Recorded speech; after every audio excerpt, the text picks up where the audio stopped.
Hello and welcome. We are back, Monday Club. Jamie's in the house. I do. So we've got no sponsors this week. Now, some of you might have said last week in the comments about loads of ads. Well, I don't really put the ads in or anything. I'm a bit done with that sort of thing. I just click yes, done.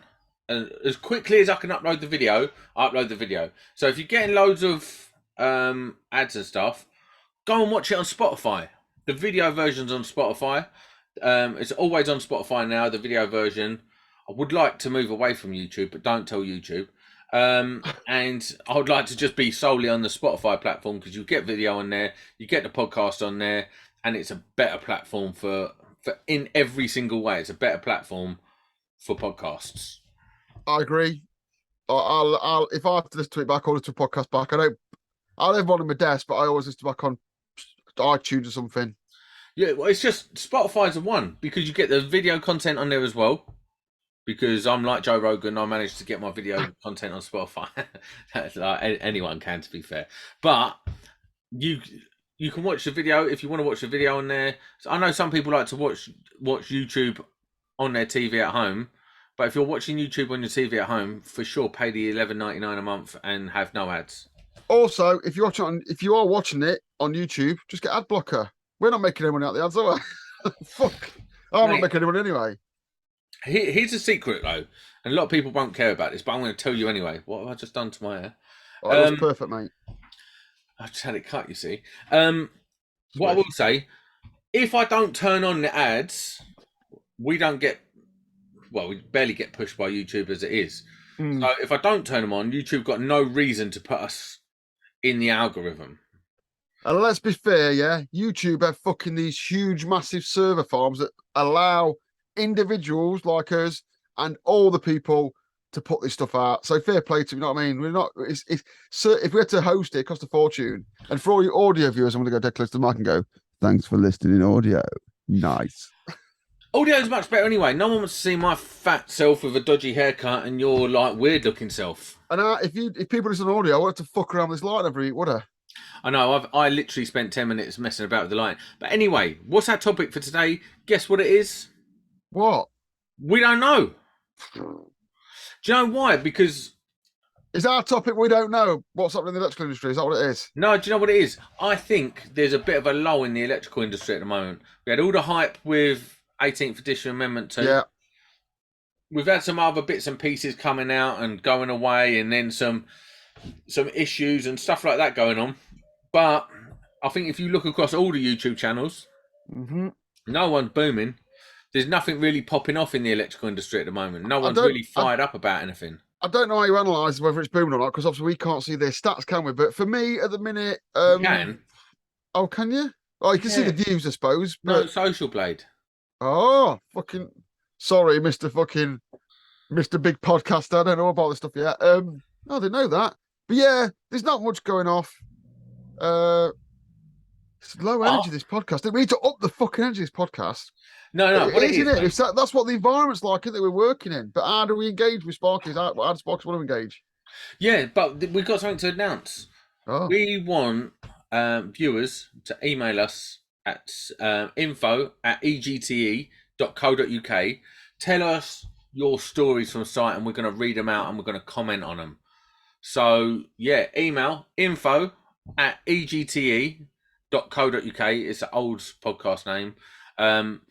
And yeah, send us stories about being on site, the worst times you've been on site, the best times and all that.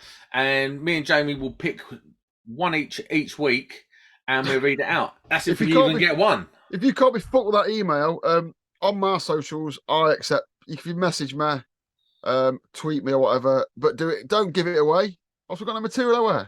And we're all about you. We want to represent the Sparks, don't we? Not just all of the stories. All of Jamie's deets will be in the description. I'm Jamie Blatant Sparky everywhere, except on YouTube, where I'm Jamie Blatant and his information torpedo, which no one's worked out. You need to change that. No one's worked it out yet. Yeah, but you need to change that. Why? It's done. Why? It's like literally the worst. Anyway, let's get on to some electrical topics. Still no one's worked it out. If you can work out why that name exists, tell me. It's probably an anagram for something very rude. Probably. What I wanted to talk about is fuseboards because I've been delving into the world of fuseboards. You know what? I want to talk about fuseboards too, so this could be a ripper of a podcast about fuseboards. No, it won't be. It'd be really boring because fucking fuseboards are boring anyway. But I've been introduced to the world of fuseboards, and apparently, the Crabtree Starbreaker is the ultimate domestic fuseboard. Fucking what? Who? The Crabtree Starbreaker. What year was the pamphlet from you was reading to work out that? What do you mean? You on about the Crabtree Starbreaker? I ain't seen one of them since like the 80s, the 90s. The big fucking chunky grey things, or they got a new one out. Listen, as you and the viewers now know, I only regurgitate information that I've read. Yeah. Well, that's what anyone does, mate. You know what I mean? Listen, what I do know is the Electrician that Skullmore have brought out are the cheapest. Under a tenner for an RCBO, 25 quid for an SPD, and that doesn't even need an MCB to go with it. Crabtree is rock solid, but it's 22 quid an RCBO. If you had all the money in the world and you were so bored you was putting your own fuse board in, which doesn't work, but I'm literally come out my house now. If anyone looks at my socials, it's Friday night recording this. I've just been doing my fuse board put on Twitter, yeah? If you had money or they was giving it you for free, what fuse board would you use in a domestic? I would use a Verso. Okay, why? Any reason why? Well, because I've got one sitting down there, and it's pretty nice. See, although the other podcast I'm on is sponsored by Schneider, I like Schneider and I would use it. It's hardcore gear. Is that the Acti 9? No, that's the cheaper version, isn't it? I'm talking about. Is it the Acti 9? There's a cheaper version. Well, I'm only talking about domestic fuse boards at this stage. Yeah, they do domestic single phase. I suppose no one's really using top end Schneider gear either. But I've in my own house right now. I've just fit a fuse box one, and the only gripe I've got is the paint job's a little bit shonker. So this is a thing. You pay for. So down here. Down here, all right. Not that one. One sec. How many fuse boards you fucking got down there? Oh mate, I get sent stuff all the time that I don't really need. So this is by one of our old sponsors, and it's WCED, right? Yeah. Mate, the quality of finish on these is next level. Honestly. They're not sponsors today, are they? They're not sponsors today. We're just saying the finish is good. And I've not seen one of them. Mate, they are so solid. And like they're coated in some sort of powder coat. It'll be proper powder coat, won't it? Heat powder coat, something like that. I don't know. What I do know is, right, the build quality, the way they're pressed, the way they're like the way they're just done, and the way they feel, and the weight of them, that's like what you used to get back in the day. Do you know what I mean? That reminds me of like an old school bit of kit. Now that finish on that, the paint job and the way it feels is the very best I've felt. And I know their fuse boards are exactly the same. Now, I've used a Hager fuse board this week. And I've used, which I'm going to be honest with you, Hager fuse boards piss me off. You know what? They're really good quality, right? No, they're not. They're just fucking annoying because they don't do the breakers. They don't do the protective devices the right things without going into too much detail. So what they do well is their screws. Yeah. If you've got the Hager screwdrivers and you use a Hager board, those screws are unbeaten. Like they are unbeatable because the Hager screwdrivers fit into those things perfectly. And even if you've just got like a Nipex or whatever, whatever, they are such a good screw head. You know what I think? You know what I think Hager do, right? This is my Hager opinion, and if you're there, Hager, tell me if I'm an idiot or not, yeah? Hager are a European brand, and you know all around Europe, people have fuse boards the size of fucking Ford Fiestas, and they make loads of quality control equipment for them, protective devices and all sorts of shit. And then when they get to the UK and they have to produce a UK range, you can't squeeze all their shit into our little fuse boards because we're just little fuse boards, and that's what I think makes them a bit shonky in this country because they're designed to go in like double stack enclosure and stuff like that. See, I found Hager fuse boards to be a little bit flimsy. Yeah, because they're only made for the UK. They don't sell the UK ones anywhere else in Europe. because like you can bend them easily, and CP fuse box is nice, but like you're paying for what you get. It's not like they're not See, changing the game. what Fuse box, fuse? yeah, I think they have. I thought they had when they came along, but I don't. it's pound for pound. You It's know decent. the plastic of the breakers and the blanks and that and the surface, brilliant. The look of the boards, brilliant. I like them. I use them on my own stuff. Yeah. The problem is, you fucking only got a fart near the paint it scratches. Like I'm talking towel on Yeah, the floor to drill it, and I don't want to be dealing with that shit. And it's no, making me think next time I might try something else because I've done one at my mate's house. I was dead careful. He got a little bit scratched on the top. I'm doing one in my house now. It's chucked under the stairs. I couldn't give a fuck. It's my ass. but the thing is, But if I if did you that on a scratch customer's that, job, if yeah, you I've lost the scratch money. that, the customer's going to be like, "That's scratched. I don't want that. I'm not paying you 400 quid to fit a fuse board, No. And if you're and it's listening, got a scratch Fuseboard, on it." I like your gear. Come back to us. I'll give you some feedback because it's just the quality. It looks like a primer of paint and no heat treat and something like that. But feed us back if anyone else is listening to this and wants to tweet us and tell us because nothing gets better. Let's tell people. Tweet it. Tell us about it. We should have had old Forehead himself on because he's really into it all. Is on all that. But what I'm finding is at the moment is I wouldn't say they're independent brands, but there's a lot of Where are they coming from? well, most fuse boards are only built in 2 factories in China. Yes. And then some of them are built in India now. But most of them are like one patent that's built in one factory and the other one's built in the other. And there's only minor differences between them. Breakers are all the fucking same, aren't they? All the same.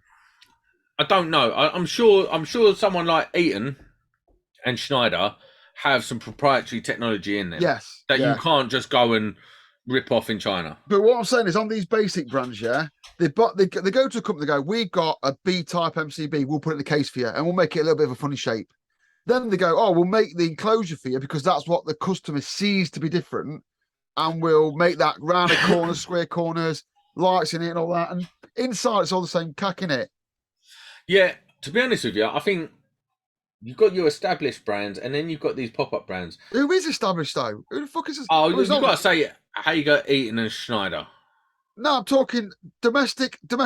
If we stick to domestic, yeah. Hager. The last time anyone was established in the domestic market was Wilex with 3036 Domino fuse boards. Yeah, that's Wilex fuse boards. Yeah. Since the Domino, which every fuse board I replace in the house is a fucking Wilex 3036 Domino, yeah. Who actually came along and dominated it like them? No one. It's always like MK did for a while though, didn't they? MK had like the 17th edition boards because they weren't, was they? And now it pains me to say, or 16th edition, something like that. It pains me now to say this, yeah. MK, shite, mate. Across the range now, yeah, across the range. Like their accessories are shite. I used to be proud to have an 2-inch thick MK book, and I was like, when I got a good customer, I'd buy it from that. Logic Plus was brilliant. Metal Clad was a fucking game changer. No, that's Mem. But yeah, we used to use it all the time across councils and lot. And now Logic Plus is all right, but I think it's been bought out by Honeywell and they basically bombed it to death. And it looks good, but internally it's cack. Yeah, you get a lot of like, do you know the thing with that used to drive me insane? I'll tell you who's got a brand that used to kill me. It's basically a rip-off of MK. Is Click. No, it's called M2 and it's made by CEF. It's their own brand stuff. I won't buy a fire extinguisher from CEF if my cot was on fire. Yeah. CEF is literally the worst wholesalers ever. No one likes CEF. We could do it. You know what? I've had some good lads in there, to be fair, but I had to deal with a couple of comments. But would I walk in there bar? No, because we could do an old show on CEF, and I don't want to drift off the topic of accessories. But what about accessories? What's your favourite accessory? So the worst accessory has got to be the M2. It's so bad because often, and I've noticed this with MK as well.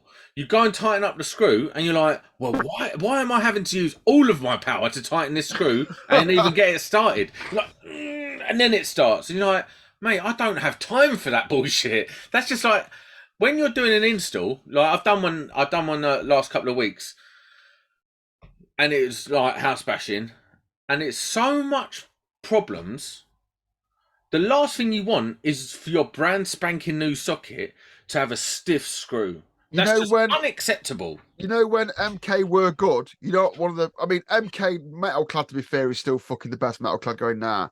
And do you know what the MK range had that no other range did? It did something across the entire range. What did it do? Something very, very special that you would probably never have noticed. The push-ins. No, the screws were always backed out. And they had a little pattern on a sliver they put on the end of the screw so that the screw was backed out, ready for you to turn in. But it wouldn't fall out in the bag. And it was the only brand that's ever successfully pulled that off, which is what proposed to be good. So you picked up an MK socket or an MK Logic Plus. You didn't have to unwind it. No, straight in, turn, and the screws never fall out in the bag. Every other range, they're either screwed in or they fall out in the bag. But I don't think they do that anymore, do they?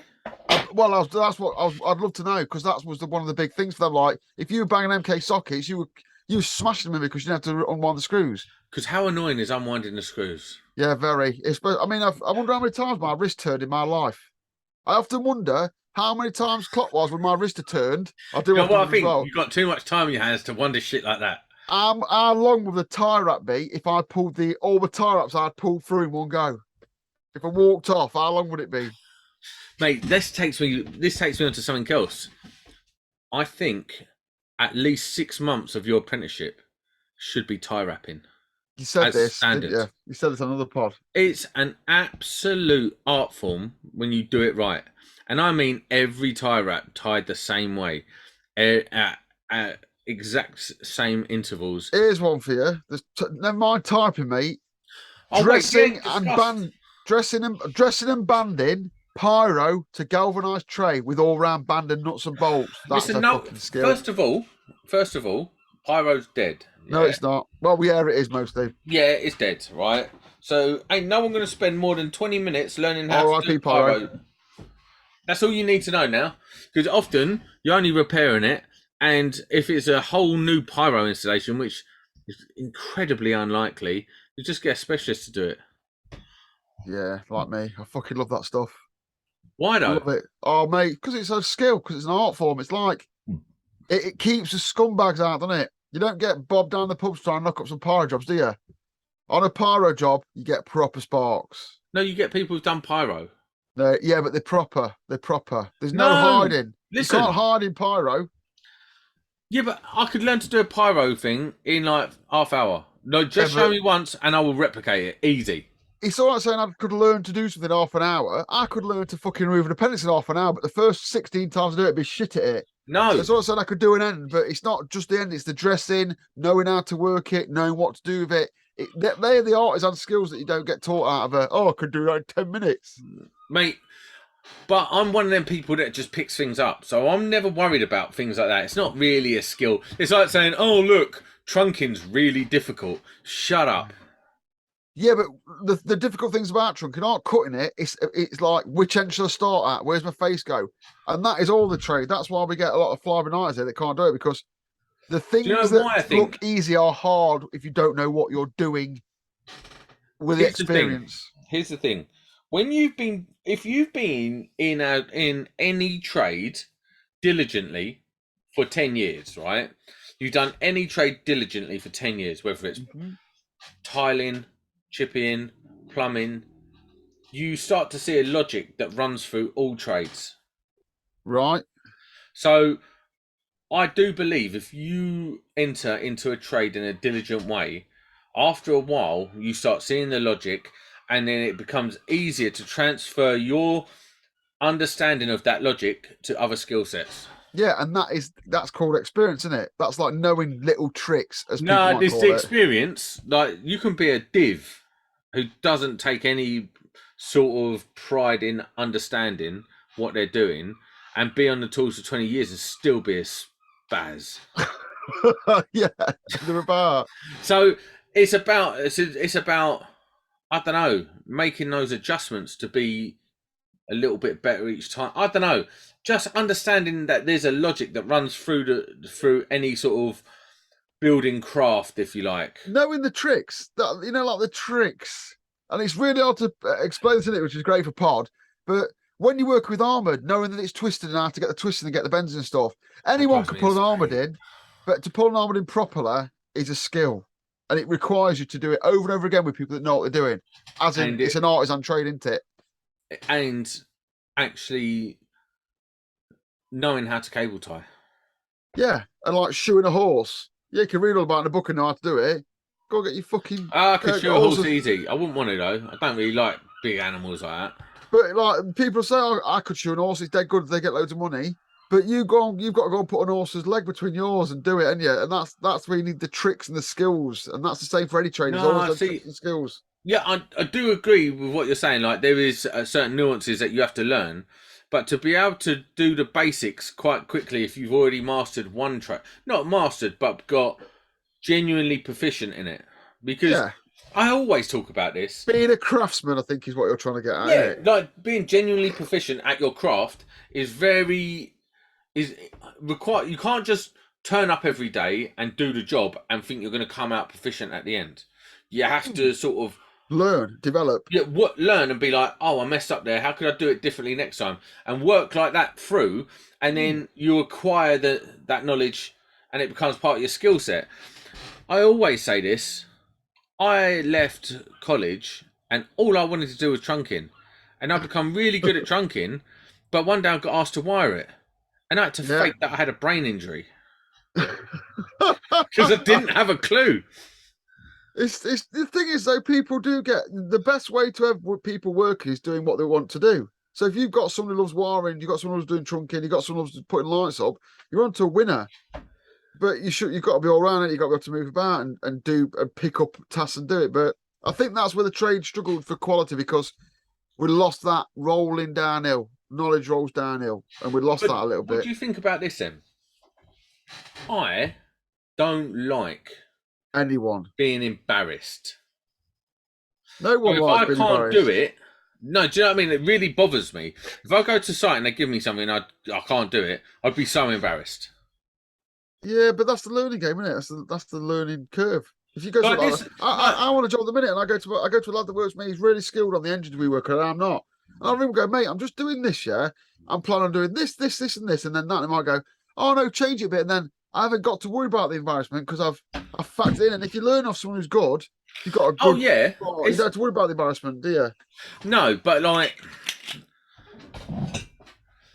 if I go to a job and there's a panel I've never done before, something like that, I've got no problem saying, listen, mate, I don't really like when I learned to do these sexy fuseboards, like separating all the cores and how to do it and the procedure to do it and all that, which is over the top, well over the top, but it's a good skill to know. When he showed me the picture, I said to him, I don't think I can replicate that. Can you show me? That's not embarrassing because I can still do it to a good level. I can't do it to your level. So I've got nothing to be embarrassed about. But it's when you turn up and you haven't got a clue. It's like if I took a testing job, right? I'll take a testing job. I'll be all right at that. I haven't got a clue. I don't even know where to start. If you're don't do it. If you're embarrassed because you dug yourself an hole, then fuck you. Yeah. If you turn up to a testing job, and that's what embarrassment is, isn't it? It's a natural reaction to make you do things better next time. But as a gold card, and I know people go, oh, fucking gold cards. What are you talking about gold card for? I know gold cards can't even wire a ring. Well, you know, I know fucking gold cards that can wire a ring. That don't really prove a point here or there. It's our level that it's at the universal standard of the industry to be recognised as a qualified spark is a gold card. I had a conversation with someone on Twitter the other day, and I said this, right? The controversial this is, so if you listen to this for the first time and you want to find out whether to post me a dog shit, that's fine. Yeah? Having a gold card is not exciting. You're just a basic bitch. You are literally the basic bitch of sparking, yeah? Yeah. Having a gold card, you can get them when you're 22, 23. And it's a privilege and an honour and a step forward. And to get it's great. I'm not knocking the gold card, but if you sit on your gold card from the age of 24 to fucking you die, you're a prick. There's so much more you can do in advancing. Yeah, there's I-Eng and C-Eng and all that. Oh, fuck that shit, though. Why? Oh, look at me. I'm TIMET. I paid £150 and signed up and got letters after my name. Fuck off. Yeah, but it does show... So it shows not TMIET and MIET don't show a goddamn thing. It's pay some money and become a technical member of the Institute of Electrical Technology. Shut up. As a TM, as one of those, yeah. You're a prick. It's an old school. It's an old school thing, yeah. But it does mean something. Shit. It does mean something. It does prove something. I What? mean, I'm not MIT. I'm RE Eng, so I'll do it for a different alternative. What's thing, REng? So I'm in the Royal Engineers Association, which do the same thing. It's issue the things out. So you paid some money and got letters after your name? I don't have to pay a lot of money because it's more of a charity thing. Because you're a veteran. Listen, I'm not a veteran. I'm not a veteran. I'm mocking you. I'm mocking you. But I just think it's good. Like, when you get an architect round, do you want them to be an incorporated architect? Yeah, you do. No, listen. If you could go and pay some money to this fucking association and they give you letters after your name, it doesn't mean shit. It does if you've been assessed properly. Because if you've been through the thing is, people that have gone through the process. But have you been through the process with the IET? Yes, I went iron with the IET. But if you've been through the process, no, sorry, lies. The IET are a bit shit at the moment. I'm not sticking with the IET. I've not liked the IET since they stopped being the IEE. Because I'm an electrical engineer, I don't want to be an Institute of Electrical Engineering Technicians, whatever the fuck they're called now. I don't even know what it's called now. Forget the organisation that's issuing it. To go through an IEng process, a CEng process, or whatever the fuck the other one is, an tech process, it is strenuous on. It looks at your skill, and anyone that's gone through How does it look at your skill? Because you have to. Did you write a fucking letter that Paul Meanan assesses and goes, "I like you, I don't like you, fuck off." That's what happens. Your names aren't on them. They don't know who you are. It doesn't matter if you like you or not. They don't. You're not named. It's a looks at your experience. No. Stop it. No. It's like, this is how bent the IET are. I'm just going to tell you this now. I just told you. I don't like the IET. I'm going to tell you why it's dumb. Go on then. Yeah? Go on then. I'll listen to you. I'll humour you for a minute. How many members of E5 got a fellow of the IET? Anyone who applied who was a member of the E5. Do you know what? That's a perfect example of what I was about to say, right? You know, if you are an IEng or a CEng and you've done it and it was hard, you know, when someone comes to your office and they've got an IEng or a CEng, you think, oh, I know what he's done. I know what you're saying. Like, if you climb a big mountain, then to a lot of clubs, you respect them. Oh, I've climbed that. It was fucking hard, wasn't it? Yeah, we're mates. It gives you. It's the Masons for engineering. I'm not lying, because you've got a similar interest. I agree. When you get to like the CEng level and you've got to write like a proper thing about what you've done and all this, and you've got to get people to sort of sign off on it and stuff like that. That's a different level, and I agree with that. But all the bullshit, like the all right, I get it. It's not for everyone. I can see. But what I'm saying is, like, here's a good example: Neil Bridgman, right? Who? Neil Bridgman. Never heard of him himself. Oh, the one who's not got his regs book. Yes, him. Yeah. So he owns a rail company. Looks like Desperate Dan. I don't think he looks like Desperate Dan. I do.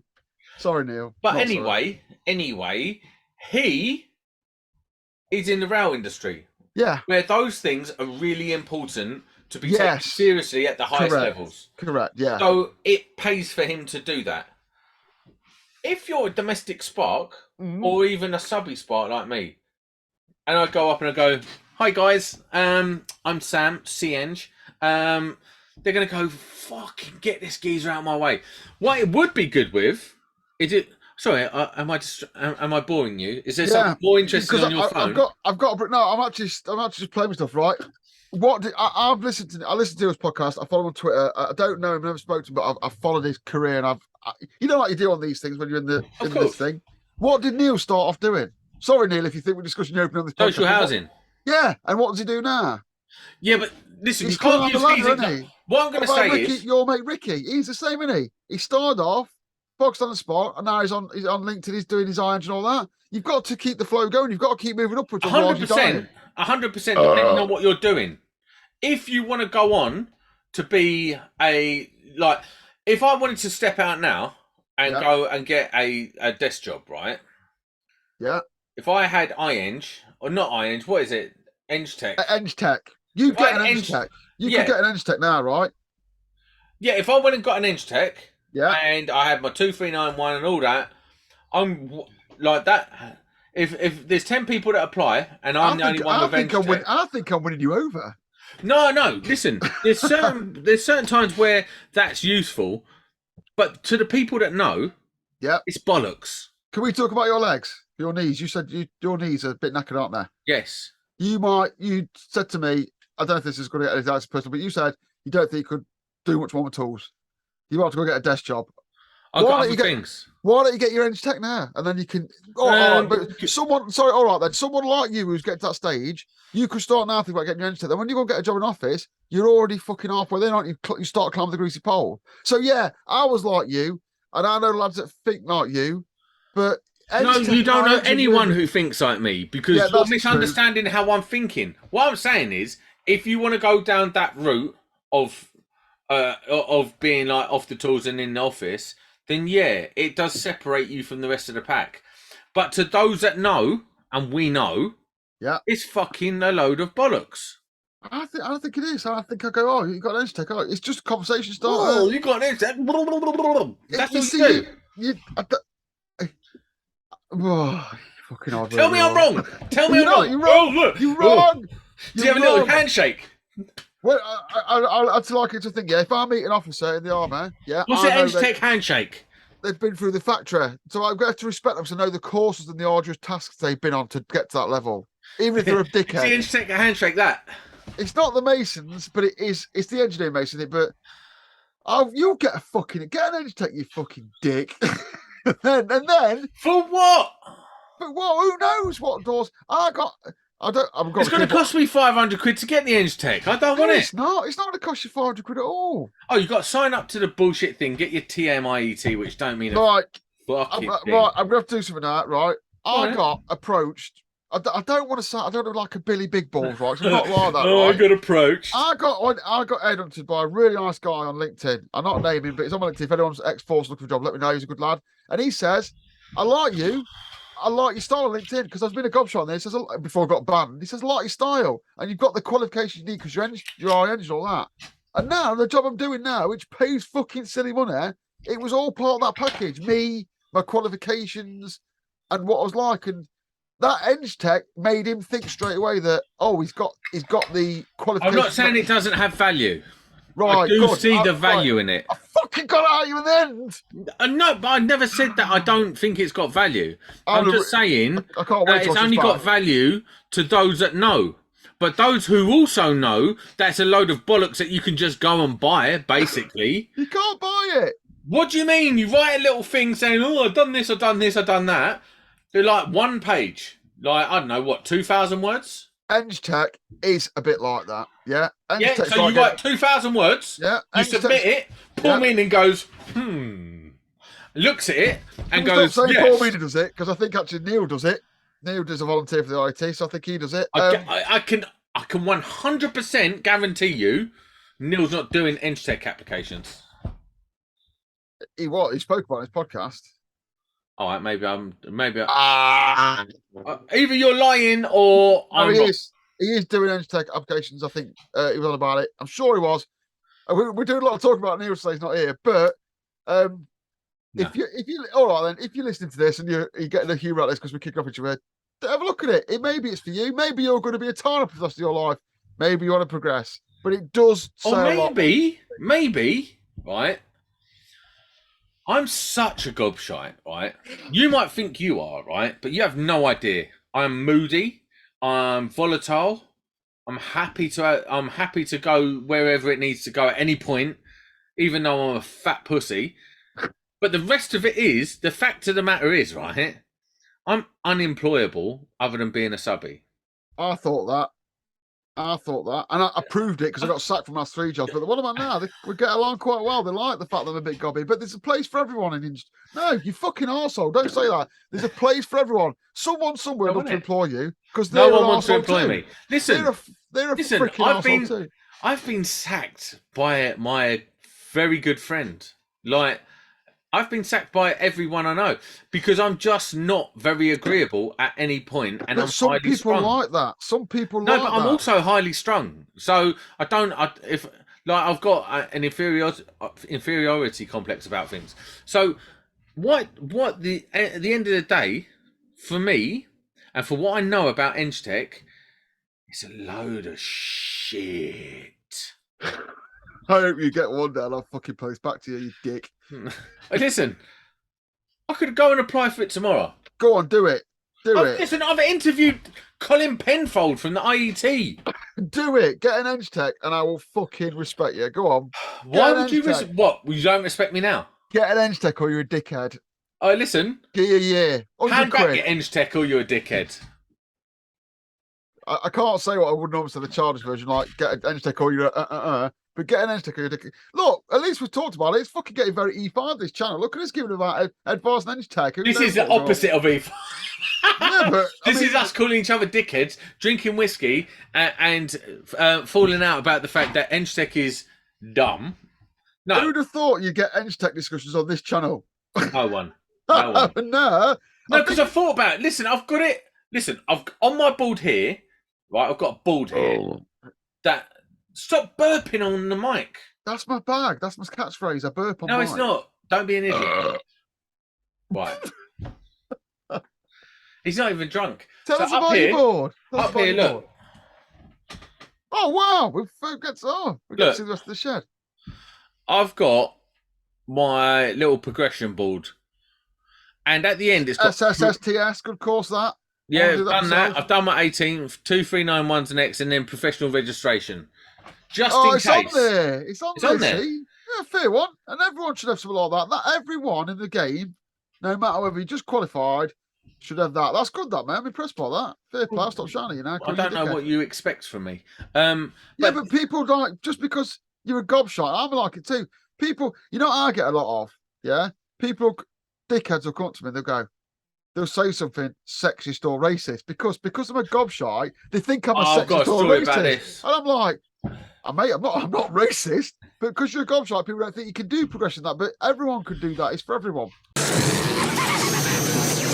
So just come back. We had a technical difficulty. So here's the thing. We was off on a tangent about the sort of site behaviour that you will and won't tolerate around you. Like, I think this is an interesting subject, actually. What do you tolerate around you? Like, I won't have people... It's not on site. I generally won't have people around me with idiot mindsets. If you're a bit of a div, I want you as far away from me as possible. Yeah. If I like, on here, I want to represent Sparkies, but I don't want to represent racisty, sexisty, bigoty Sparkies. Or indeed any of them. Do you know what I mean?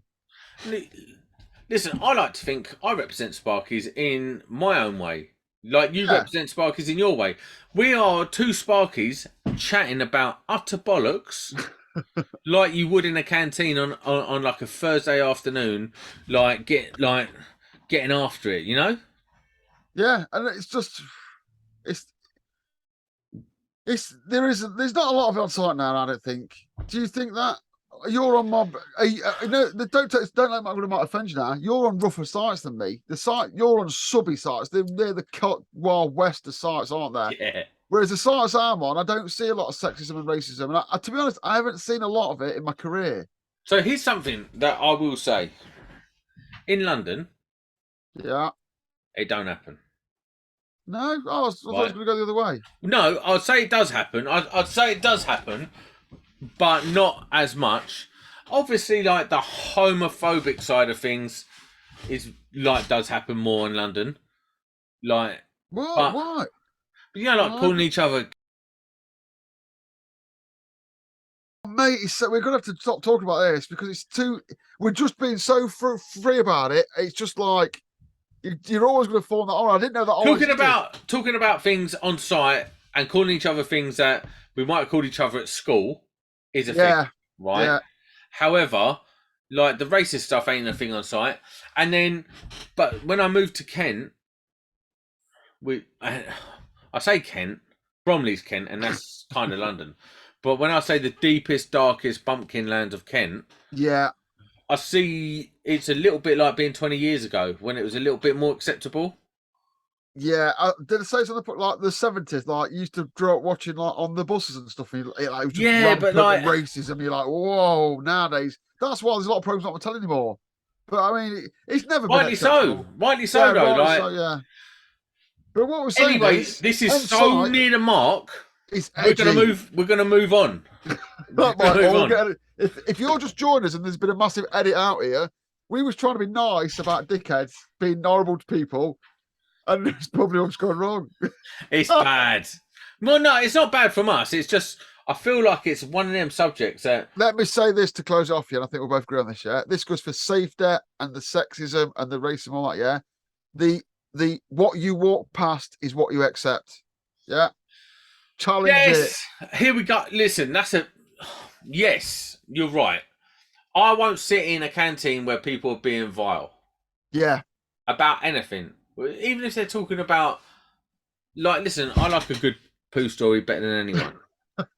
We could But talk if about I'm poo as much as we eating, want. if I'm eating, I ain't trying to think about that. Oh, I've got a story. Right, it's not a poo story, but it's worse. It's too edgy tonight. Worse. I can't take it. Let's finish like this. Let's finish this out. So where I live is a place called Minis Bay, and for about 2 weeks of the year, the sea foams up. Yeah, I know what you mean. Like we get a load of seaweed. What it is, everyone knows about the White Cliffs of Dover,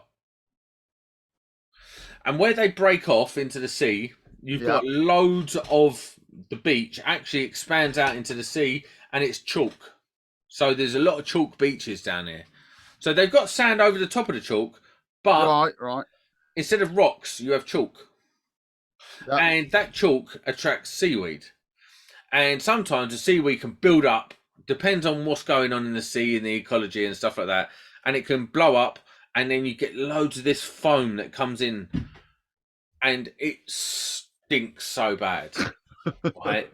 And this guy was telling me how there's like when he was a kid growing up, there was another kid who they would pay a $5 to do dares, and one day he was dared to eat some of the stinky foam from the sea, and as he was eating it, he was throwing up in his own hand and still eating it for a $5.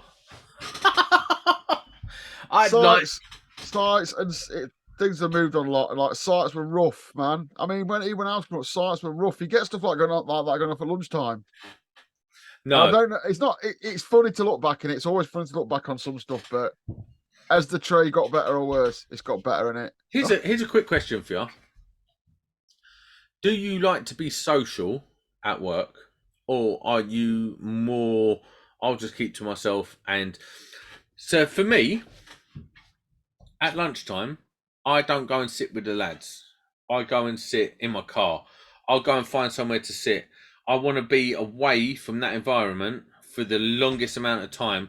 Not because I dislike the environment, because I just want to keep. Don't want to small talk it. I think familiarity breeds contempt, and I think that always leads to a problem for me on site. So I take myself away from it. I don't try and be friends with no one.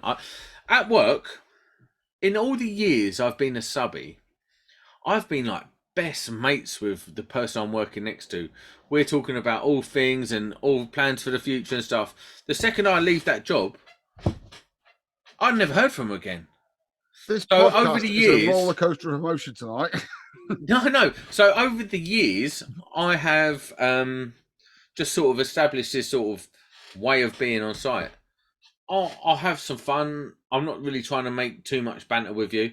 And at lunchtime, I'll do my thing. You can go and do yours. I'm not trying to go on. Did you get a bit sad about saying goodbye? No. That's what it said. You said you met people, you got along with them, they never seen I used to be like, oh yeah, we're keeping contact. I used to be so gullible and green. Now I'm just like, yeah, we're not friends. I hope you realise we're not friends. I'll liaise with people. What I find is getting along with people makes life easier. No, I'm not saying not getting on with them. I'm saying I'm not trying to be friends with people at work. Oh right, yeah. It's very rare for me to get along with someone so well that I would become friends with them at work. But I'm always pleasant and nice to everyone, and I like a conversation at work. But I could probably count on one or two hands the amount of people that have actually gone on to. Well, I could probably count on one hand actually. The amount of people that I've gone on to speak to. Think of a couple. I have a couple of people I still talk to now, like that I've been like. Shout out to Clayton. Shout out to Clayton. Shout out to Just Jerry. Clayton. Hi, Clayton. That I wouldn't say I was friends with Jerry. I say Jerry is someone that I'm friendly with. Clayton, I would say I'm a friend. Other than that, yeah, just I have people I'm very friendly with. I suppose the problem is, right, is that as we've, who knows what we'll get into that this podcast, yeah? It's one of them where you get along with it, go, oh, I've met Bob, he's a nice guy, I get along all right with him. Then you and Bob are doing your work together and you're getting like an house on fire. And Bob's like, oh, do you fancy going to the pub one night? You go to the pub with Bob, he's a nice guy and all that, and you get along like an house on fire. It's like, oh, yeah, and your missus, you say to Mrs., oh, I'm going down to the market with Bob, or we're going to get some scran, or Bob's a new mate. Then one night, Bob's always Don't got a say scran. What kind of a peasant word is scran? Boys. And then anyway, you get one night, like Bob's like, I just need to nip home and get some more cash. And then you nip in the house and when you do it, it's full of Nazi memorabilia and you don't be friends with Bob anymore. Because you find that, you're like, he's such a nice guy. Why does he not talk to Bob? Oh, it's because he's a secret Nazi collector. Or he's got, I don't know, loads of boy band posters. And you know, like, you know what I mean? Just something like that. Mad shit happens, doesn't it? Like, oh, he's a great guy. A load of like, why aren't you talking to Bob anymore? Who's Bob? Bob? What are you talking about Bob for? I'm just trying to think if I could tell a story about that. Is it long enough? No, no more stories. Listen. No, it's a good one. No. Monday Club. What? We're out.